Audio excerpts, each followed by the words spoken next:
Dia. Pesquisadores detectaram a presença de metais pesados no solo e na poeira de áreas atingidas pela lama da barragem da Samarco há 4 anos. O relatório aponta riscos sérios para a saúde dos moradores. O estudo não foi divulgado para a população e nenhuma medida de prevenção foi adotada ainda. O crime continua acontecendo todos os dias na nossa vida. Todos os dias nós estamos respirando essa poeira. Autoridades se preparam para a possível chegada do óleo ao Espírito Santo. Máquinas fecharam a foz do Riacho, que faz a divisa com a Bahia, para impedir que essa poluição chegue ao manguezal. Os incêndios diminuíram, mas o desmatamento preocupa na Amazônia. A ONG Amazon aponta que em setembro quase dobrou a área de floresta derrubada em comparação com o mesmo mês do ano passado. O Senado aprovou em primeiro turno o texto base do projeto, que inclui estados e municípios na reforma da Previdência. A gente mostra por que já tem brasileiro instalando cabines para os funcionários tirarem uma soneca no trabalho. E no Brasileirão, o Palmeiras vence o Vasco fora de casa e diminui a distância para o líder Flamengo, que joga hoje. Hoje é quinta-feira, 7 de novembro. Bom dia, Brasil. Tá começando.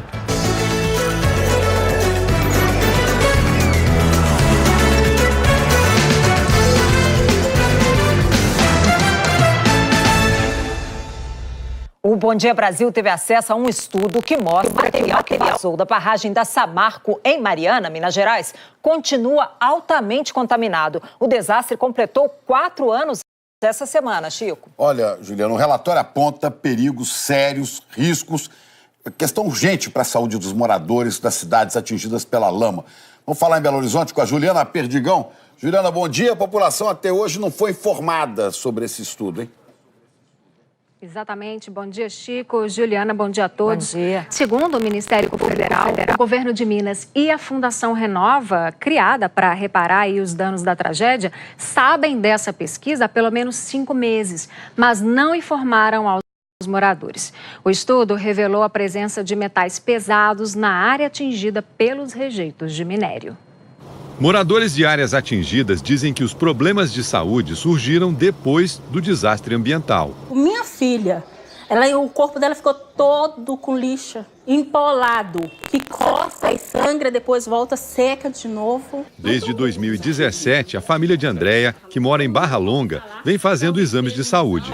Amostras de sangue dela, por exemplo, revelaram a presença de metais pesados como arsênio e níquel, em concentrações bem acima dos níveis aceitáveis pelo Ministério da Saúde. Eu tenho mais de 39 anos que eu moro aqui na cidade de Barra Longa. Eu nunca ouvi falar que alguém fez um exame que deu metais, que deu cádmio, arsênio, níquel.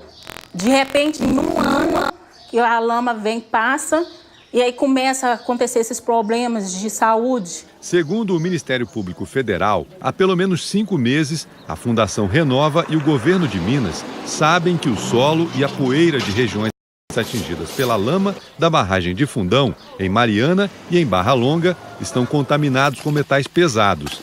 A TV Globo teve acesso ao laudo do estudo encomendado pela Câmara Técnica de Saúde, criada para cobrar ações de reparação para a população dessas áreas. O relatório classifica as regiões como locais de perigo categoria A, perigo urgente para a saúde pública. Essa poeira, ela pode contaminar alimentos, por exemplo, folhas, né, hortifruti, né, que a gente normalmente planta ali, e que as pessoas, ao ingerir essas folhas verdes, também podem se contaminar. Esses estudos ainda não são conclusivos. A Fundação Renova, ela preza muito pela boa ciência, a qualidade feita em qualquer estudo. Então a gente sempre dedica uma atenção especial para a validação de qualquer estudo que é feito. Até hoje o estudo não foi divulgado para a população e nenhuma medida de prevenção na área da saúde pública foi adotada. Para o Ministério Público Federal, o que é muito claro é que essa apresentação já deveria ter ocorrido, para que a população tenha acesso não apenas ao conteúdo dos estudos, mas indo além, através da apresentação de respostas sobre as medidas de tratamento de possíveis adoecimentos e de prevenção de outros eventuais adoecimentos. O quintal da minha casa ainda tem mais de meio metro de lama que eles não tiraram e falaram que vão plantar por cima e que não tem problema nenhum. Tem gente que mesmo morando longe das áreas atingidas, acabou recebendo o rejeito na porta de casa. É que na fase da limpeza e da reforma de barras empreiteiras usaram o rejeito no lugar de areia para fazer a base do calçamento de ruas como esta aqui. E aí, sempre que chove ou debaixo de sol, os vizinhos estão sempre lembrando dessa lama. Simone luta há 4 anos pelo reconhecimento como atingida. Os exames de sangue da Sofia, filha dela, mostram que a concentração de arsênio é mais que o dobro dos índices aceitáveis. O crime continua acontecendo todos os dias na nossa vida. Todos os dias nós estamos respirando essa poeira, nós estamos tomando, bebendo o que é produzido nas regiões contaminadas. A Fundação Renova informou que o estudo não foi divulgado em razão do cumprimento de nota técnica, que não permite publicar informações e relatórios sem autorização das autoridades públicas. A Renova disse também que contratou outro estudo de avaliação de risco à saúde humana e ao meio ambiente e que os resultados vão ajudar na definição de ações e responsabilidades nas regiões impactadas pelo rompimento da barragem de Fundão. O governo de Minas disse que recebeu os relatórios, que uma equipe da Secretaria de Estado de Saúde analisa os dados e que vai tornar público o resultado. Chico, Juliana. Juliana, as Obrigada. pessoas perderam a paz, as pessoas perderam a casa, perderam a saúde, perderam parentes, né, perderam um meio ambiente de qualidade. E agora também não tem acesso à informação que diz respeito à saúde delas. Imagina você viver, isso é uma situação de terror. A gente contou absurdo. Aqui no Bom Dia Brasil, né? Elas já deveriam ter recebido essas informações, né, Chico? Mudando de assunto, o óleo que atinge a costa nordestina está se movimentando rumo à região sudeste. Vestígios já foram observados em municípios perto do Espírito Santo. E o governo e prefeituras do Espírito Santo estão se preparando. A gente conversa agora com a Rose Bredoff, que ela está em Conceição da Barra, que é um município capixaba que faz divisa com a Bahia. Tem mais informações. Bom dia, Juliana. Bom dia, Chico. Nenhum fragmento do óleo ainda foi visto no litoral norte do Espírito Santo, mas os trabalhos de prevenção já começaram por aqui. O Riacho Doce, que faz divisa com a Bahia, teve a foz fechada por máquina ontem. O objetivo é evitar que o óleo entre no rio e polua o manguezal. Homens da Marinha e do Ibama estão nas praias do litoral capixaba monitorando a água. As prefeituras também estão capacitando voluntários para limpar as praias caso elas fiquem sujas. O município mais ao sul em que o óleo chegou foi Mucuri, na Bahia, que faz divisa com o Espírito Santo. De acordo com o Ibama, vestígios foram observados no início da semana e, segundo o último levantamento do órgão, não foram mais observados fragmentos do óleo por lá. Chico, Juliana. Obrigado, Rose. Somos o meio ambiente no país. Tivemos aí a tragédia da Samarco de Mariana, que ainda tem problemas. Agora a questão do óleo poluindo nossas praias. E o alerta que vem da Amazônia. O desmatamento voltou a disparar em setembro. São números impressionantes. Quem traz as informações de Brasília é o Fábio William. Bom dia, Fábio. Oi, Chico. Bom dia, Juliana. Bom dia para todo mundo. Olha, dados divulgados pela ONG Amazon apontam que em setembro quase uma área de floresta derrubada em comparação ao mesmo mês do ano passado. Em setembro, aumentou 80% a derrubada da floresta em comparação com setembro do ano passado, segundo a ONG Amazon.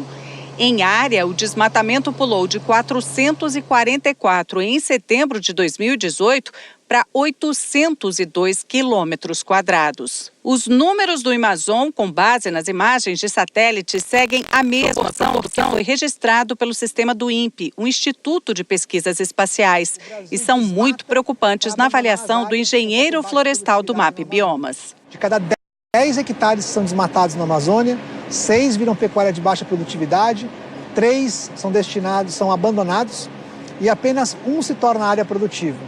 Isso tem consequências de reduzir as chuvas no futuro. Quase metade do desmatamento foi em área privada ou em terras em processo de ocupação, mas teve também em menores proporções em assentamentos, áreas de conservação e em terras indígenas. O levantamento mostra ainda que os clarões na floresta aumentaram mais.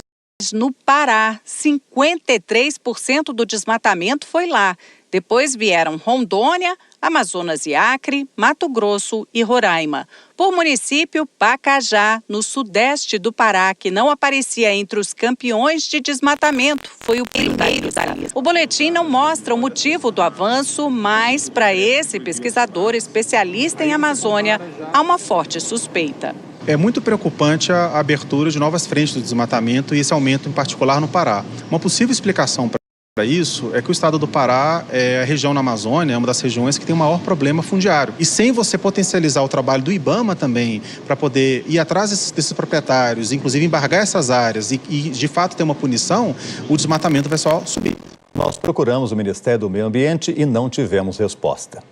O desmatamento segue alto, mas o fogo diminuiu no mês passado. A Amazônia registrou o menor número de queimadas para o mês de outubro em 22 anos. O motivo dessa queda, segundo pesquisadores, a presença das Forças Armadas, a proibição do uso de fogo na região e o início da estação das chuvas. E o presidente Jair Bolsonaro assinou um decreto que revoga uma decisão de 2009 que proibia o cultivo de cana-de-açúcar na Amazônia e Pantanal. Com a decisão, fica permitido o avanço das plantações de cana-de-açúcar na região. Juliana, Chico. Obrigada, Fábio. É uma ameaça para o Pantanal, né? Para toda aquela região. Vamos saber agora como é que fica a previsão do tempo em todo o país. Hora de conversar com o Tiago Scheuer. Bom dia, Tiago. Olha, tem chovido em grande parte do Brasil, né? Muita chuva nos últimos dias, mas ali no Nordeste está com tempo seco. Isso é normal nessa época? Normal, seca por lá mesmo. Juliana, Chico, bom dia para vocês, bom dia Brasil. Enquanto a chuva ainda está atravessando o país, né, de norte a sul, o Nordeste então se mantém seco. Primavera é mesmo quando chove menos na região. Tem uma massa de ar seco, né, dominando praticamente todo o Nordeste, norte de Minas, enquanto o ar frio está no oceano mandando umidade para a costa aí do Sudeste e também do sul do país. E claro, como está seco lá em cima, a umidade pode ficar até abaixo de 20% em várias cidades nesta tarde, tá? Então vai continuar também quente, isso ajuda a aumentar as temperaturas. 32 lá em Fortaleza, também em Brasília, em Cuiabá e em Rondônia, 30 de máxima no Rio de Janeiro, 29 em São Paulo, 22 em Curitiba. Em Belo Horizonte, calor de 34 graus, né? E a chuva pode vir forte à tarde em toda a região metropolitana. Já entre Rondônia, oeste aqui de Mato Grosso do Sul, pode chover forte agora de manhã. No sul de Minas, Triângulo Mineiro, Grande Rio e também São Paulo pode ter chuva forte à tarde. Atenção porque amanhã, né, a chuva vai ganhar ainda mais força em Mato Grosso do Sul, também no estado de São Paulo por causa de um cavado. Cavado é um sistema que ergue o ar e provoca as nuvens de chuva. Juliana e Chico, é com vocês. Vamos acompanhando. Obrigado, Tiago. E no Rio de Janeiro, a Justiça proibiu de novo o prefeito Marcelo Crivella, do PRB, de assumir o controle da linha amarela. Os motoristas voltaram a pagar pedágio. Vamos falar ao vivo com o Edivaldo Dondossola. Edivaldo, bom dia. É mais um capítulo dessa briga da prefeitura com a concessionária Lamsa, linha amarela S.A., pelo controle dessa via expressa.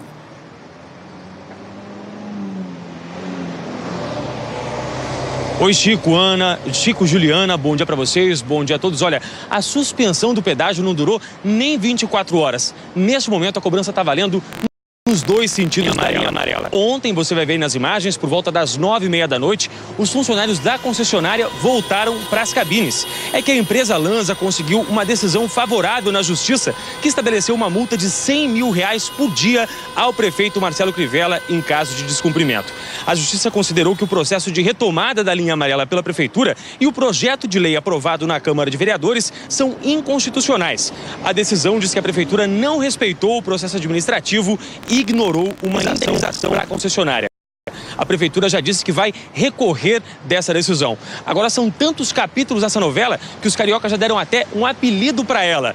A dona do pedágio. Chico, Juliana. E vem dia sim, dia não, né? Esse monte de mudança, né, Edivaldo? Obrigada pelas informações aí. E agora uma imagem impressionante que chega de Brasília. Uma fila enorme de pessoas em busca de emprego. Vamos para Brasília conversar com Geraldo Becker. Bom dia, Geraldo. Tem candidato mil aí na fila? Ainda está chovendo?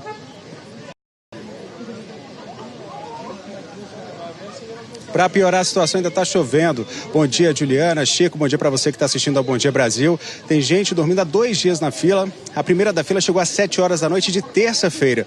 Todas essas pessoas que o Salvatore Casella mostra pra gente estão em busca de uma das 150 vagas de um supermercado aqui da região do Recanto das Emas, cidade a 33 quilômetros do centro de Brasília. Nesse momento tem 1.200 pessoas, 1.200 candidatos aguardando aqui para entregar o currículo, que foi antecipada essa entrega por causa da chuva, deu uma diminuída agora. Então eles estão recebendo o currículo aí que estava previsto aí para até 11 horas da manhã, agora eles anteciparam. Eu vou conversar com a Natália rapidinho, ela trouxe aqui o bebê dela de 7 meses. Natália, você está desempregada há quanto tempo? Há 1 ano, estou desempregada. Você está em busca de qual vaga? Qualquer uma me serve. Ok, Natália, sucesso para você. Obrigada. Então a gente continua aqui acompanhando, né? A previsão é que as entrevistas comecem semana que vem. Voltamos ao estúdio. Obrigado, Geraldo. E a gente segue em Brasília para trazer a notícia da noite, porque a Câmara dos Deputados aprovou medida provisória que aumenta o valor do saque do FGTS. Fabiano Andrade está acompanhando essa história, tem informações para a gente, né? Fabiano, bom dia. Bom dia para você, Chico. Juliana, bom dia para todo mundo ligado no Bom Dia Brasil. A principal mudança aprovada pelos deputados ontem à noite é o aumento do valor do saque de R$ 500 para R$ 998. Mas isso apenas para os trabalhadores que têm nas contas do FGTS um saldo de até um salário mínimo. Para quem já sacou os R$ 500, esse texto aprovado prevê a possibilidade de que a Caixa faça uma nova convocação para sacar o restante. A medida provisória aprovada ontem também acaba com a multa de 10% para os casos de demissão sem justa causa e reduz a taxa de administração do FGTS paga à Caixa Econômica de 1% para 0,5%. Esse texto ainda vai ser votado pelo Senado Federal depois da declaração do presidente Jair Bolsonaro. Chico e Juliana. Obrigada, Fabiano. Jornal carregado de notícias. A gente acompanha agora de manhã uma operação da Polícia Federal em Fortaleza e em São Paulo. E é por isso que a gente vai chamar agora o Rodrigo Bocardi. Bom dia, Rodrigo. Uma empreiteira suspeita de pagar propina para anular uma outra operação, é isso? Juliana, um bom dia para você, para o Chico, um bom dia a todos, viu? A Polícia Federal apura os crimes de corrupção e lavagem de dinheiro. A repórter Gabriela Bride traz mais ao vivo para a gente sobre essas investigações. Bom dia.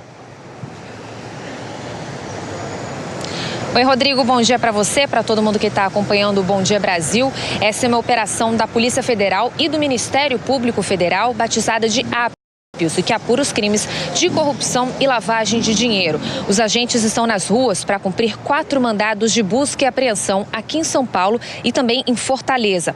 Esse inquérito policial é baseado em informações da delação premiada do ex-ministro Palocci. A investigação aponta o pagamento de propina por parte de uma empreiteira a agentes públicos para suspender e anular a Operação Castelo de Areia em 2009. Essa operação apurava os crimes de fraude, licitação, corrupção e lavagem de dinheiro que teriam sido praticados por representantes da mesma empreiteira e agentes políticos para conseguir contratos públicos. A ação penal decorrente da Operação Castelo de Areia foi suspensa em 2010 por um habeas corpus do Tribunal de Justiça e no ano seguinte, em 2011, foi anulada por uma decisão do mesmo tribunal. Com a Operação Lava Jato, esses fatos voltaram à tona. A gente vai seguir aqui acompanhando. Qualquer novidade, a gente chama vocês. Gabriela Bride para o Bom Dia Brasil. E a Polícia Federal abriu inquérito para apurar a prática de supostos crimes de obstrução de justiça, falso testemunho e denunciação caluniosa no caso do depoimento do porteiro do condomínio onde morava o presidente Jair Bolsonaro. A Polícia Federal vai investigar também se houve crime de calúnia ou difamação contra o presidente previsto no artigo 26 da Lei de Segurança Nacional.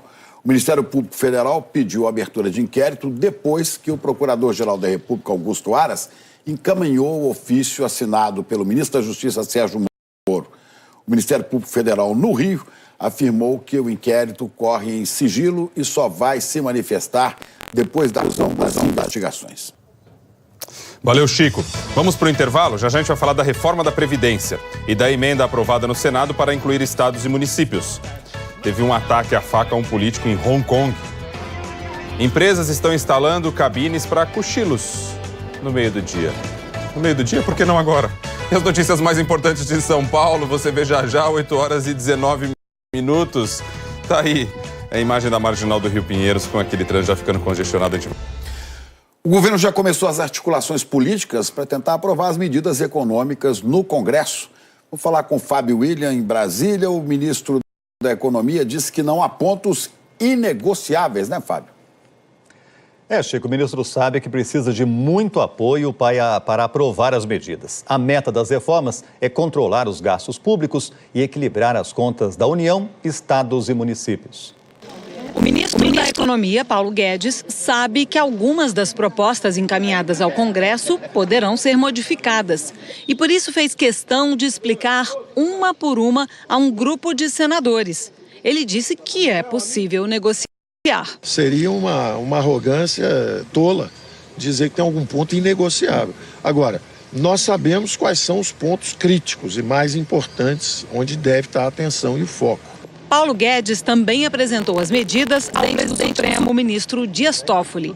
Isso porque uma delas já está sendo discutida no tribunal. É a que prevê mudar a Constituição para permitir a redução temporária da jornada de trabalho e dos salários dos servidores, quando houver um descontrole das contas públicas. Essa proposta é chamada de emergencial porque exige a adoção de cortes de gastos, proibindo, por exemplo, aumentos de salários e promoções de servidores, sempre que as contas do governo federal, do estado ou do município subirem demais e ficarem desequilibradas. O governo espera que essa seja a primeira medida votada pelo Congresso. O presidente da Câmara, Rodrigo Maia, diz que é fundamental o controle de gastos. Não há outro caminho para que a gente possa fazer o Brasil voltar a crescer. Tem que controlar a despesa e tem que destravar a economia. Outra medida que será analisada prevê o fim de municípios com menos de 5 mil habitantes e a arrecadação inferior a 10% da receita. Eles seriam incorporados por uma cidade vizinha. O presidente Jair Bolsonaro falou sobre essa proposta ontem e, embora não esteja previsto no projeto, disse que a população será ouvida e que nada será imposto. Tem município que vive graças à fundo de participação do município. Tem renda, não tem nada. Tudo bem, já que estão gravando aí, o município, o povo vai decidir, tá ok? Em nota, a Frente Nacional de Prefeitos reconheceu que essa proposta teve os adotados em outros países, mas reclamou da falta de diálogo com os municípios sobre o assunto. Lembrou que 95% das cidades pequenas têm a arrecadação inferior a 10% da receita total e que esse problema também ocorre em cidades maiores. Juliana, Chico? Pois é, a situação pior ainda é que a gente está há menos de um ano de uma eleição municipal que mexe com o país inteiro. Haja negociação para tentar aprovar isso. Vai dar muito o que falar isso ainda, viu? Olha, e o Senado, onde você aprovou em primeiro turno outra proposta de emenda constitucional que inclui estados e municípios o novo modelo da reforma da Previdência. O projeto prevê uma economia bilionária, né? Pois é, Chico, só com esses estados e municípios a economia chega a 350 bilhões de reais em 10 anos. O texto base foi aprovado por 56 votos contra 11. Os senadores ainda precisam votar os destaques, que são sugestões de mudança do texto, antes de a proposta para o segundo turno. A chamada PEC paralela estende as regras da reforma da Previdência já aprovada no Congresso para estados e municípios. Os governadores terão que enviar um projeto de lei às assembleias legislativas para oficializar a inclusão dos estados. Depois que o estado aderir às regras da reforma da Previdência, os municípios serão incluídos automaticamente. A economia prevista nos próximos 10 anos é de 350 bilhões de reais. A proposta também prevê novas fontes de receita com a cobrança de contribuições previdenciárias de empresas do Simples Nacional e ligadas ao agronegócio. A previsão é arrecadar quase 100 bilhões de reais, fazendo com que a economia total com a Previdência, incluindo a reforma já aprovada, possa superar 1 trilhão e 200 bilhões de reais em 10 anos. O presidente do Senado, Davi Alcolumbre, anunciou em plenário que a reforma da Previdência vai ser promulgada na terça-feira. O texto aprovado pelo Senado no dia 23 de outubro aguarda a promulgação para entrar em vigor. Juliana, Chico, vocês estão vendo aqui atrás, olha, muito escuro. Está caindo aqui um dilúvio aqui em Brasília. Raios, trovões, está pesado o negócio aqui. Eu já ia perguntar porque estava tão escuro aí atrás de você. Nossa, que chuvarada, hein? É bom, né? A culpa não é nossa, é São Pedro. Tá bom, Fábio. E agora a gente vai falar do mega leilão do pré-sal, que rendeu ao governo quase 70 milhões de reais. Foi o maior valor já arrecadado em leilões de petróleo, só que menos do que o esperado.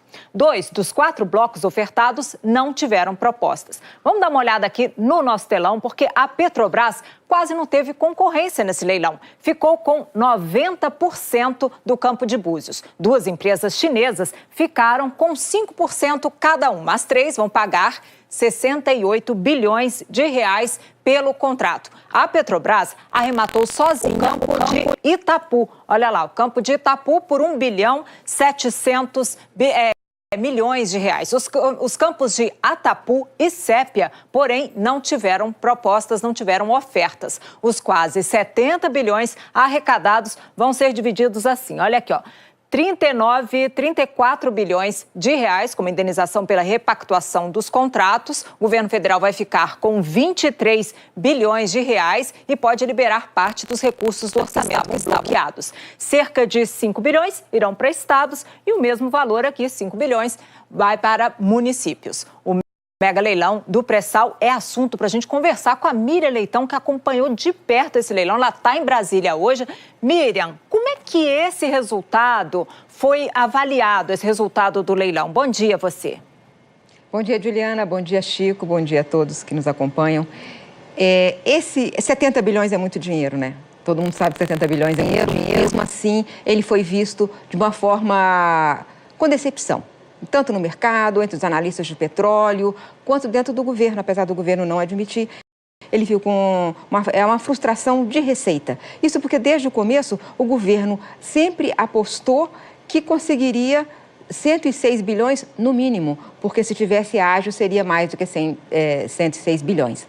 Além disso, é uma decepção que não tem entrado capital estrangeiro das grandes empresas. Várias estavam no leilão, 12 desistiram antes, mas várias estavam lá e poderiam ter feito propostas e não fizeram. O que foi que aconteceu? O que os analistas me dizem é que, primeiro, quando o governo estabeleceu que o cronograma político e o cronograma econômico estavam juntos, porque ele precisava desse dinheiro para negociar a PEC do Pacto Federativo, isso fez com que as regras, a modelagem, a coisa regulatória em relação a esse leilão ficasse feito de forma muito apressada. Isso é um nó regulatório grande que ele herdou, esse governo herdou, mas não foi possível resolver tudo. Além disso, várias empresas disseram que a negociação com a Petrobras sobre quanto seria pago de indenização por esses postos, por esses campos, foi muito difícil. Então, a Petrobras fez jogo duro e aí eles teriam que pagar muito a Petrobras. Então, foi isso, Chico e Juliana, o problema do leilão. Parece excelente, mas o dinheiro vai ser menor para estados e municípios também. Eles estão preocupados com isso. E agora, Miriam, como é que ficou a situação da Petrobras nesse leilão? A ação da Petrobras ontem oscilou muito, o dólar subiu. O dólar subiu porque o cálculo foi que iria entrar bastante dólar com a participação das empresas estrangeiras e elas não estiveram. Então, isso afetou o mercado de dólar. Mas a Petrobras também oscilou muito a ação porque a avaliação é que ela gastou demais, tem um desembolso muito grande agora. Além disso, Búzios é um campo enorme. Para ser realmente produtivo, valer a pena esse dinheirama que ela está gastando, ela precisa investir bastante. E nesse momento, a grande preocupação da Petrobras é a desalavancagem, ou seja, a redução do nível de endividamento da empresa. A empresa estava muito endividada, está resolvendo isso, vendendo subsidiárias e outros ativos, mas nesse momento ela terá que pagar muito ao governo, mais do que se imaginava que ela teria que pagar se ela tivesse mais sócios nessas disputas aí. E, além disso, ela terá que investir muito. Então, está sendo olhado com muita atenção a questão da dívida da Petrobras. Chico, Juliana. Obrigado, Miriam. E depois do intervalo, você vai ver que um político pró-China é esfaqueado no meio da rua por um manifestante em Hong Kong. E a Itália quer transformar sobre mudanças climáticas em matéria obrigatória nas escolas. É daqui a pouco. Agora são 8 horas e 33 minutos pelo horário de Brasília. Estamos de volta e um vídeo que mostra que a ataque em Hong Kong contra um político pró-China em campanha está repercutindo nas redes sociais. As imagens mostram o momento em que um homem dá flores a Junius Oh, que é membro do Conselho Legislativo local. O homem pede para tirar uma foto com ele, mas tira uma faca da bolsa e golpeia o político. Junius Oh teve um ferimento de 2 centímetros, foi levado para o hospital e já foi liberado. O autor do crime foi preso. Em meio à onda de protestos em Hong Kong, o político tem sido usado para apoiar ataques contra manifestantes. A chefe do executivo de Hong Kong, Carrie Lam, condenou o ataque. Valeu, Juliana, aqui em São Paulo com a Glória, 8 horas e 38 minutos para atualizar o trânsito para a gente. O transporte. Rodrigo, teve um acidente mais cedo, né, de um carro que bateu num poste na Avenida Luiz Inácio de Anhanha-Mello. A gente tem imagem, inclusive, da nossa câmera fixa mostrando esse acidente. Olha lá, o carro saindo da pista ali da Anhanha-Mello e batendo diretamente no poste. Depois a gente tem imagem, ali a repetição da imagem desse carro sendo retirado ali pela viatura da CT da Anhanha-Mello. A gente tem informação de que o motorista ficou levemente ferido, né? Aqui no Waze a gente mostra como é que está o trânsito nesse momento ali na Luiz Inácio de Anhanha-Mello, mostrando para vocês ainda que o trânsito está congestionado ali na região. É isso? É isso por enquanto. De maior destaque. É isso. Olha, a gente falou ontem da mulher que morreu aqui em São Paulo quando a energia caiu e ela foi eletrocutada. O Procon pediu explicações a Enel. Tem de tudo quanto é jeito. Um emaranhado de fios, outros soltos mesmo. O seu José é vigia dessa rua na Zona Sul de São Paulo. Ele disse que os moradores já reclamaram várias vezes de problemas na fiação para a companhia de energia. Mas não, ele vem aqui, olha e vai embora. Aí não resolve nada, né? O problema dos fios soltos é antigo nas grandes cidades do país este ano. Até o mês passado, o Corpo de Bombeiros atendeu 182 ocorrências de queda de fiação elétrica na cidade. No mesmo período do ano passado, foram 185 casos. Já em todo o estado, o número cresceu de 1.112 de janeiro a outubro de 2018 para 1.366 na mesma época deste ano. O último levantamento do Corpo de Bombeiros mostra que mais de 100 pessoas foram vítimas de quedas de fios no estado em 2018. E quando chove, é a hora em que o problema fica ainda mais evidente. Um dos casos acabou em morte na terça-feira. Maria Aparecida Cardoso, de 40 anos, foi atingida por um fio que caiu deste poste de energia. Na hora que ela vinha vindo, deu estrondo. Eu só escutei da minha casa aquele estrondo que deu. Apagou tudo dentro de casa. Técnicos da Enel, a empresa de energia de São Paulo, foram até o local e tiraram fotos da fiação. Em nota, Enel disse que lamenta o acidente ocorrido durante as fortes chuvas e que realiza inspeções periódicas nas linhas de distribuição e campanhas para orientar a população. Agora, o órgão de defesa do consumidor está cobrando explicações da Enel. O Procon aqui de São Paulo deu até amanhã para a empresa responder os motivos do acidente, quais as providências que estão sendo tomadas para ajudar a família de Maria Aparecida e também o que está fazendo em relação à manutenção da rede elétrica em São Paulo. Este engenheiro diz que é preciso avaliar o que causou a queda, mas que um fio da rede elétrica como este não deveria romper com ventos e chuvas. Ele foi projetado para suportar esses esforços. Se aconteceu, é que alguma coisa mais séria causou esse problema. Ou foi um galho de árvore, ou, num caso, a fadiga do cabo. De qualquer forma, é a própria Enel que vai ter que responder essa pergunta. Tiago Scheuer, hoje como é que fica? Olha, Rodrigo, a gente pode ter chuva forte à tarde, até a máxima já sobe 29 e à noite 20 graus. E você vê que amanhã o sol nem deve aparecer, viu, Rodrigo? Tem chuva no fim de semana também e na segunda-feira é bom a gente ficar atento. Essa instabilidade aí, então. Exatamente. Valeu. Obrigado, a gente vai para o intervalo. Já já a gente vai mostrar que muita gente está dormindo no trabalho. E a ideia é essa mesmo. Tá vendo? Tem outras notícias também de São Paulo. Agora 8 horas e 41 minutos. A gente volta já.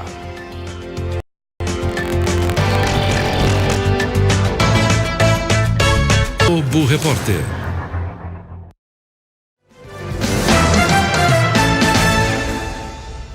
Mais de 70 milhões de brasileiros reclamam que dormem mal. Não é à toa, soluções aí para tirar uma soneca durante o dia, soluções que estão se popularizando na maior cidade no país, em São Paulo. Rodrigo, quais são as novidades aí? Já tem uma cama para você no estúdio, não? Uma rede, né? Mas é que começa mais cedo. Vocês podem, por favor, respeitar o meu horário de sono no trabalho? Estou aqui dormindo, vem vocês aí me incomodar. Menos barulho, por favor, Rodrigo. tá?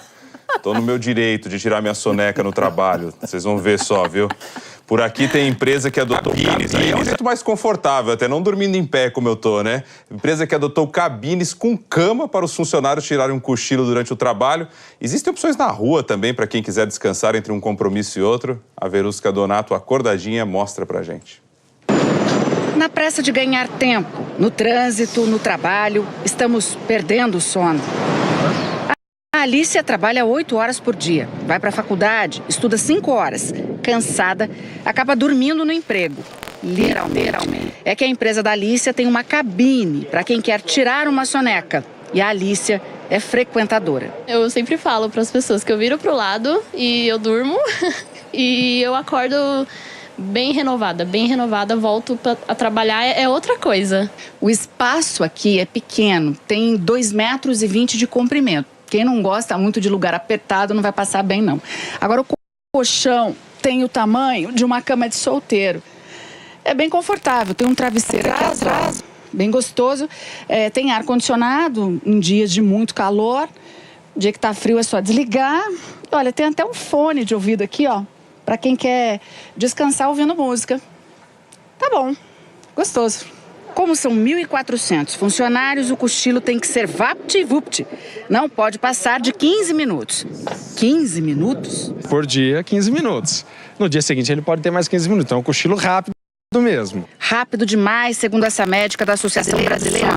Ela explica que o cochilo pode ser um pouco mais longo. O ideal é que ela dormisse 30, 45 minutos. Só dela ter esse cochilo, às vezes ela se sente mais bem disposta e se sente mais criativa depois. As cabines foram criadas em 2012, mas foi só no ano passado que a ideia venceu a resistência de algumas empresas. De um ano para cá, assim, a gente consegue realmente começar a falar sobre sono, sobre saúde mental. No Brasil, 73 milhões de pessoas sofrem de insônia. Na capital paulista, 6 em cada 10 moradores dormem mal. De olho nessas pessoas, essa construtora inaugurou 10 cabines do sono. Qualquer pessoa pode alugar. A cobrança é por hora e ainda dá para usar o banheiro. Ele quer dar uma descansada para poder ir para um evento à noite, ele pode utilizar o espaço sem ter que se locomover até em casa. Mas fica aí um alerta para quem está trocando a noite pelo dia. O sono insuficiente ele pode trazer várias repercussões. O indivíduo pode ter alterações tanto no comportamento, aumenta o risco para hipertensão arterial, até infarto e outras alterações cardiovasculares. Nossa, já fiquei preocupada daqui pro médico, hein? Porque essa história de trocar aí à noite, tudo isso pode acontecer. Os especialistas recomendam sonos diários regulares, de 7 a 8 horas. Se for necessário, vale dormir algumas horas a mais no fim de semana ou tirar um cochilo durante o dia. Não preciso nem dizer que é aquela história do dormir até acordar, né? A gente compensa depois, no final, para evitar todo esse tipo de problema. Agora, 15 minutinhos de cochilo, aí vai criar um outro problema. Vai ter que arrumar um despertador super extra potente, no meu caso, para poder fazer voltar a ativa, viu, Chico e Juliana? Você imagina o pessoal do Hora 1, né? Que começa o jornal às 4, vai fazer um dormitório em geral. Ô, Rodrigo, você sabe que eu durmo até em aparelho de ressonância magnética. Começa aquele barulho, pronto, durmo. Esses 15 minutos funcionam bem pra mim. Obrigada, viu? Se bem que agora, a gente prefere uma outra cama, porque essa aí da ressonância é melhor ficar longe, né? Tá certo, é isso aí. Rodrigo, agora acompanha aqui essa imagem impressionante de 2 lanchas de corrida escaparam ilesos de um acidente nos Estados Unidos. As duas lanchas participavam de uma corrida em Key West, na Flórida. Aí elas se aproximaram demais e bateram. Com um choque, as duas capotaram. No momento da batida, as embarcações estavam quase 200 quilômetros por hora. Ninguém sofreu ferimentos graves. Tá aí, 8h51 agora, Glória. Atualizando o mapa dos trilhos aqui, Rodrigo, para a gente ver como é que está a situação. Linha 1 azul de novo. Ela já começou hoje o dia com um problema na estação Ana Rosa, e agora a gente vê que a interferência é na estação São Joaquim. Problema que já persiste há algum tempo e os trens estão com velocidade reduzida e maior tempo de parada. Então, atenção se você depende da linha 1 azul do metrô. As outras linhas do metrô estão funcionando normalmente e as linhas da CPTM também, sem problemas agora. Trazendo uma imagem ao vivo aqui rapidinho, mostrando para vocês uma das câmeras. aqui, rapidamente, mostrando aqui o Sacomã para vocês. Tá aí, ó. Trânsito tranquilo por ali na região. 8h51, a gente vai para o intervalo, já tem notícia do esporte. Estamos de volta e a Carol Barcelos já está por aqui, né, Carol? Bom dia. Bom dia, Chico. Bom Carol, dia, Ana. O Palmeiras se aproximou aí do Flamengo, não foi isso? E na luta pelo título do Brasileirão, o que foi que aconteceu? Deu uma encostada, né, Juliana? Fiquei emocionada até tipo de mediana, você viu? Bom dia pra todo mundo. Ela que é a Ana Carolina. Enfim, com essa confusão do nome, vamos lá, gente. Olha só. O Palmeiras venceu o Vasco, né? A diferença agora caiu. A diferença era de 8 pontos, passou para 5 pontos. Ao menos por um dia, porque o Flamengo joga hoje com o Botafogo e pode se distanciar de novo. Mas vamos ver o jogo, como é que foi? Vasco e Palmeiras em São Januário. Lucas Lima invadiu a área. Chutou. A primeira não rolou, ele tentou a segunda, conseguiu abrir o placar. 1-0 Palmeiras. O empate do Vasco foi um gol contra, na verdade, né? O Mike tentou cortar e acabou marcando contra. Aí o Luiz Adriano dividiu a jogada, limpou e chutou por entre as pernas do Fernando Miguel. Teve uma queixa aí, Teve uma queixa, Chico. O Vasco reclamou, né, de falta no Danilo Barcelos, mas o VAR confirmou o gol. Então, vitória do Palmeiras por 2-1. Foram 15 gols em 6 partidas. O único 0-0 foi entre Atlético Paranaense e Cruzeiro. Então, vamos ver gol. Na Arena Corinthians, o Timão recebeu o Fortaleza.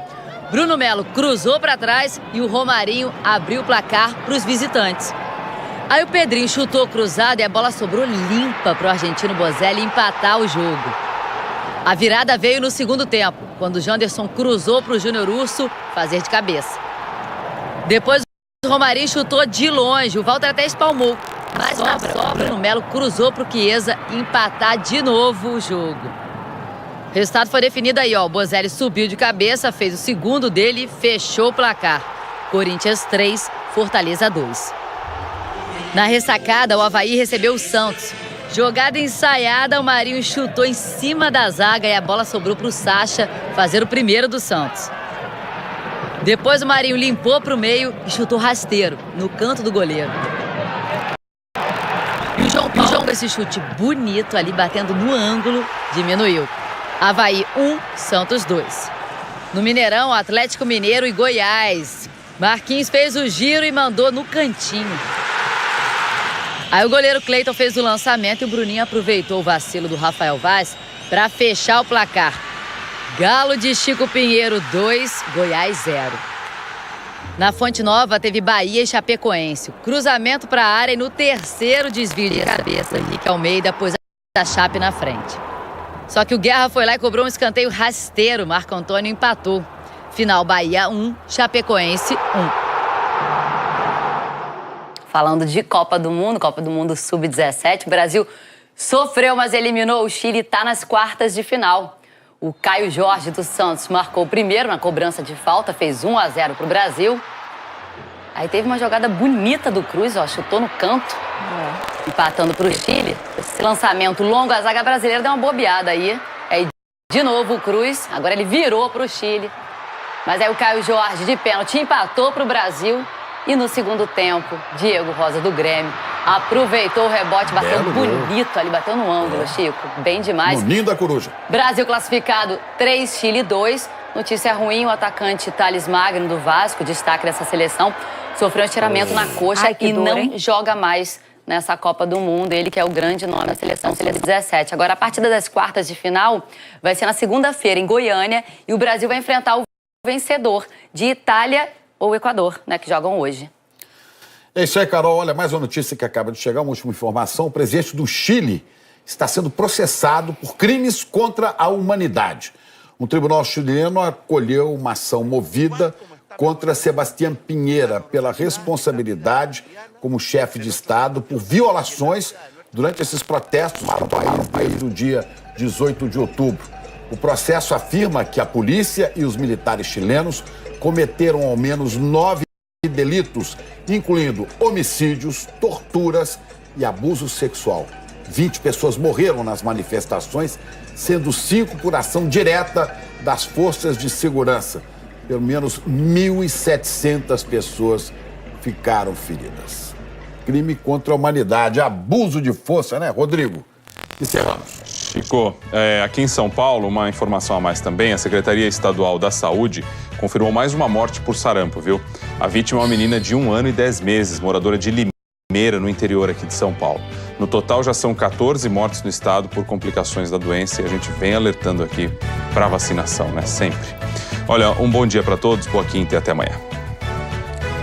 Aqui em Brasília, a gente acompanha a retomada do julgamento do Supremo Tribunal Federal sobre a validade das prisões logo após a condenação em instância. Por enquanto, o placar é de 4 votos a favor de como está, permitindo aí a prisão, e 3 contra. Ainda faltam 4 votos. E por aqui na capital, você pode observar, continua ainda a chuva, mas agora amenizou. Agora há pouco, olha, o dia virou noite aqui em Brasília, mas agora já está melhorando um pouco a chuva. Uma ótima quinta-feira para todo mundo. E aqui em BH, a gente se despede com um flagrante que vem lá do sul do estado. Olha só essa imagem. Essa motociclista perdeu o equilíbrio e caiu e foi atropelada pela caminhonete. A mulher foi arrastada por alguns metros e a caminhonete ainda passou por cima dela. Mas olha que coisa, a motociclista teve sorte. Ela foi socorrida consciente e já teve alta. Bom, né? Boa quinta-feira para vocês. Ufa. E a Rússia começou o transporte do último grupo de baleias beluga que estavam presas numa espécie de prisão de baleias. A gente falou disso aqui no Bom Dia já. A suspeita é que os animais eram vendidos para parques aquáticos na China. 50 dessas baleias tinham sido libertadas em julho e agora mais 50. Elas estavam confinadas nos tanques muito apertados e agora vão viver em paz, livres, numa área de reserva natural lá no mar do Japão. Abraço, pessoal. Até amanhã. Boa notícia. Obrigada, Rodrigo. Antes da gente se despedir, vamos ver o que vem por aí no Mais Você.